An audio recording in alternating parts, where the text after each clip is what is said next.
Assalamualaikum warahmatullahi wabarakatuh. Terima kasih pada moderator yang telah memberikan kesempatan kepada saya untuk memaparkan presentasi saya tentang penilaian autentik. Apa sih penilaian autentik itu? Nah, pada penilaian autentik ini ya pada kurikulum 2013 ya. Di sini tujuan pembelajarannya yaitu peserta memahami konsep penilaian sehingga dapat menyusun instrumen penilaian dan menggunakannya dalam pembelajaran di kelas. Penilaian itu juga harus mengerti tentang hasil belajar. Hasil belajar yaitu hasil penilaian yang berhubungan dengan informasi peserta didik dan pembelajarannya. Pembelajaran itu sendiri yaitu proses interaksi yang direncanakan antara peserta didik dengan peserta didik lainnya, dengan pendidik dan sumber belajar pada suatu lingkungan belajar. Penilaian itu sendiri diartikan bahwa proses pengumpulan dan pengolahan informasi untuk mengukur pencapaian hasil belajar peserta didik yang telah dirumuskan dalam kurikulum.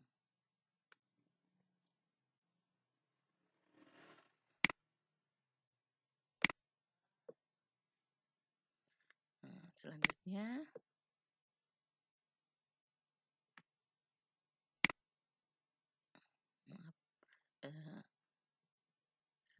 yaitu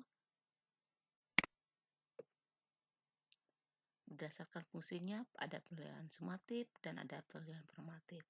Penilaian sumatif itu mengukur tingkat pencapaian pada periode waktu tertentu, dan penilaian formatif umpan balik terhadap kemajuan belajar dan perbaikan pada proses belajar mengajar.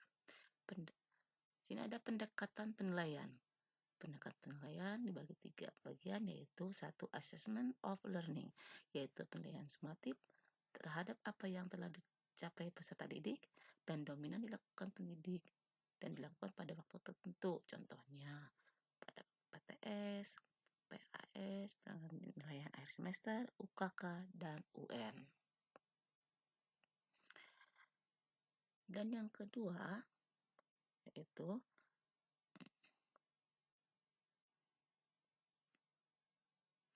assessment for learning, di mana penilaian assessment for learning itu yaitu penilaian formatif, yaitu mengidentifikasi kesulitan yang mungkin dihadapi peserta didik, menemukan cara atau strategi supaya pembelajaran itu efektif dan menyenangkan.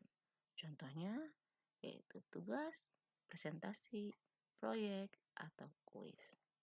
Yang ketiga yaitu assessment as learning, yaitu penilaian formatif, yang mana menekankan pada keterlibatan peserta didik untuk secara aktif berpikir mengenai proses belajar dan hasil belajar, menjadi pembelajar yang mandiri. Contohnya penilaian diri, penilaian antar teman. Nah, di sini penilaian seperti jurnal ya, pembuatan jurnal sikap ini untuk assessment as learning ini. Ada penilaian berbasis kelas atau classroom assessment, yaitu suatu proses pengumpulan pelaporan dan penggunaan prinsip-prinsip penilaian yang berkelanjutan, autentik, akurat, dan konsisten dalam kegiatan pembelajaran di bawah wewenang guru di kelas. Penilaian sebagai asesmen, yaitu data dan informasi dan penilaian berbasis kelas, merupakan salah satu bukti yang dapat digunakan untuk mengukur keberhasilan suatu program pendidikan. Nah, di sini juga ada penilaian berbasis kelas, yaitu data dan informasi dari penilaian itu merupakan suatu bukti yang dapat digunakan diolah untuk apakah keberhasilan pembelajaran itu akan berhasil atau tidak ya siswa-siswanya. Nah, ini basis kelas. Selanjutnya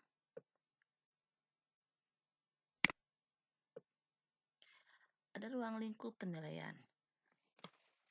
Ruang lingkup penilaian ini ya ada sikap, jadi ranah afektif, kognitif, pengetahuan, dan psikomotor keterampilan. Kalau ranah sikap ini yaitu penilaiannya mencakup observasi, pemantauan, atau jurnal ya. Kalau pengetahuan yaitu kognitif, yaitu ada tes tertulis, ada isian, dan penugasan. Dan keterampilan ada proyek, ada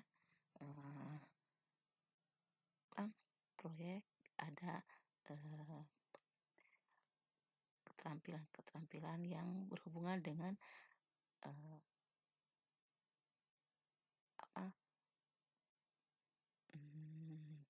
buatan-buatannya itu ya, produk-produknya.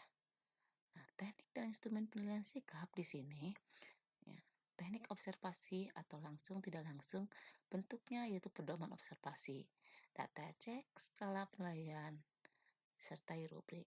Kalau penilaian diri yaitu lembar penilaian diri, dan teknik penilaian antar peserta didik yaitu bentuk instrumennya lembar penilaian antar peserta didik, dan teknik untuk jurnal yaitu bentuk instrumennya yaitu bentuk jurnal. Kaidah menulis jurnal yaitu 1. Jurnal ditulis kalau ada kejadian. 2. Jurnal tidak harus setiap hari. 3. Tidak memuat semua siswa dalam satu kelas. 4. Siswa yang ditulis dalam jurnal hanya siswa yang menunjukkan sikap sangat baik atau SB dan siswa yang perlu bimbingan. 5. Kejadian di luar kelas ditulis oleh wali kelas, dan kejadian di dalam kelas ditulis oleh guru mata pelajaran dan wali kelas. Yang 6. Jurnal sumber deskripsi rapot pada aspek sikap. Makanya di sini jurnal perlu sekali ditulis. Setelah jurnal ditulis, direkap, baru jurnal itu direkap untuk dimasukkan ke dalam rapot, yaitu KI 1 dan KI 2.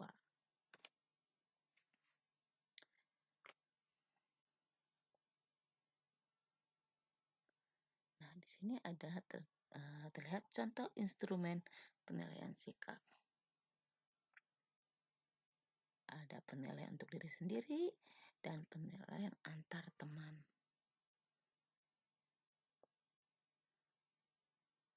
Penilaian diri sendiri ini yaitu mencakup berdoa, gitu kan, sikap dia, kalau penilaian diri sendiri ini, jadi kita seorang guru yang menilainya kepada seseorang yang dianggap itu sangat menonjol atau sangat baik dan perlu bimbingan. Kalau antar teman ini, bila ada suatu masalah ataupun siswa bisa dinilai oleh temannya, kita menanyakan kepada teman kelas 1 kelasnya, bagaimana sikap si A ini gitu, dengan pada kejujurannya atau sikap dia bertoleransi dengan temannya. Ini di sini kita harus bertanya kepada temannya. Ya. Selanjutnya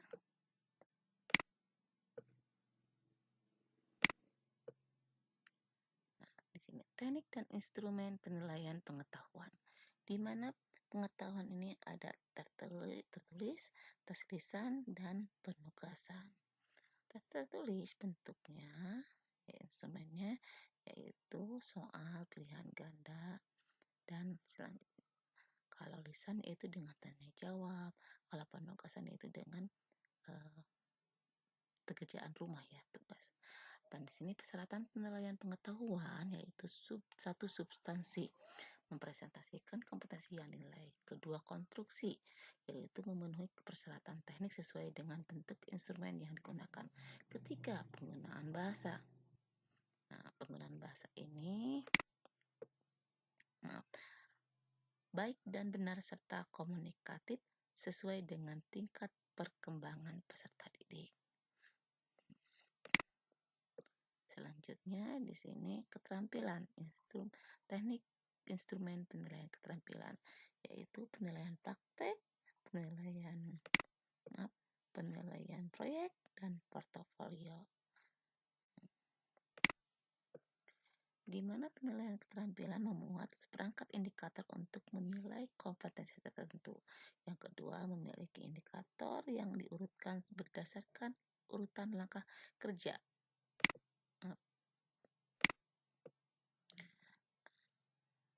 Berdasarkan urutan langkah kerja ya pada instrumen atau sistematik pada hasil kerja.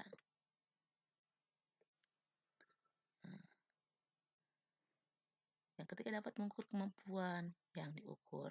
Dapat digunakan untuk menilai kemampuan peserta didik, dan 5 dapat memetakan kemampuan peserta didik, dan yang keenam disertai dengan pensekoran yang jelas. Di sini contoh instrumen keterampilan. Sekarang kita lanjut dengan high order thinking skill atau HOTS yang kita ada 4 kelompok menurut ini precision dalam Costa 1985, yaitu 1 pemecahan masalah, kedua membuat keputusan, yang ketiga berpikir kritis, dan keempat berpikir kreatif.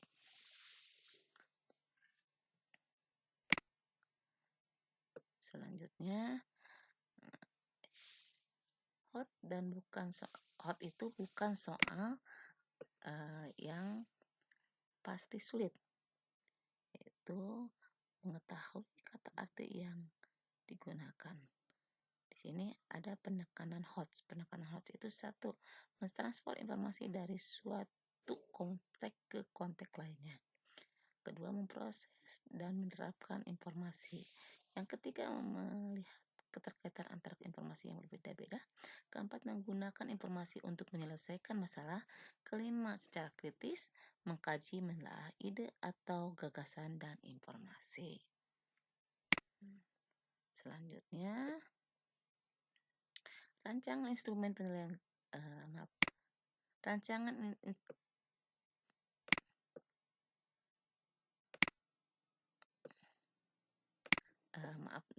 ya ada yang ke tekan ya.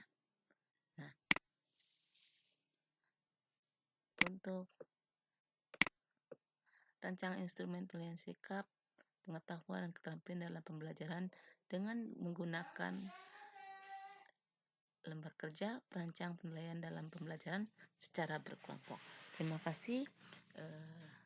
Mungkin hanya itu yang saya berikan. Saya kembalikan lagi kepada moderator. Silakan, siapa yang mau bertanya.